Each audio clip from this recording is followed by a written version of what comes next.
বাংলাদেশ স্বাধীন হওয়ার অনেক আগে থেকেই বাংলাদেশের নির্ভীক বৈমানিকরা বিশ্বব্যাপী তাদের কৃতিত্বের স্বাক্ষর রেখে যাচ্ছে।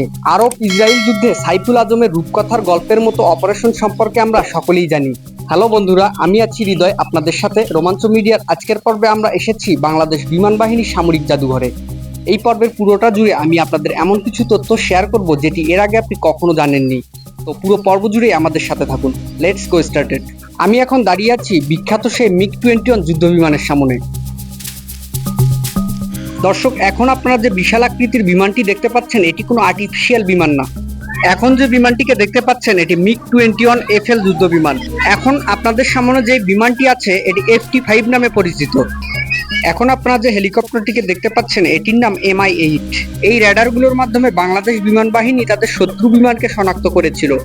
এখন আপনারা যে ছোট আকৃতির বিমানগুলোকে দেখতে পাচ্ছেন এগুলো হচ্ছে প্রশিক্ষণ বিমান।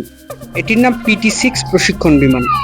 এখন যেটি দেখতে পাচ্ছেন এটি ফুগা CM-170 ম্যাজিস্টার। এটির নাম হচ্ছে T-37 প্রশিক্ষণ বিমান। এটি শুধু একটি সামরিক জাদুঘরই না, অনেক বাচ্চা কাচ্চা ফ্যামিলি নিয়ে মানুষজন এখানে ঘুরতে আসে। আপনারা কোলাহল দেখতেই পাচ্ছেন।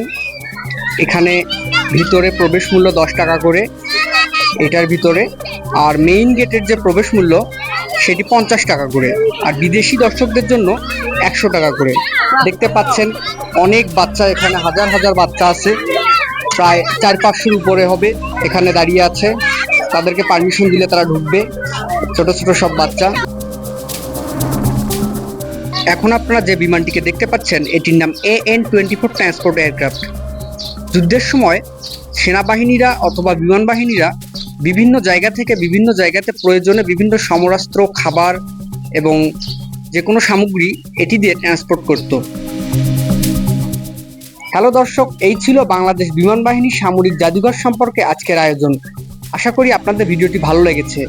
এমনই সব রোমাঞ্চকর ভিডিও নিয়মিত দেখতে চাইলে রোমাঞ্চ মিডিয়া বাই হৃদয় চ্যানেলটিকে সাবস্ক্রাইব করুন ও বেল বাটনটি প্রেস করে দিন। তার সাথে ফেসবুকে আমাদের ভিডিওগুলো দেখতে চাইলে রোমাঞ্চ মিডিয়া বাই হৃদয় পেজটিকে ফলো করুন। ধন্যবাদ।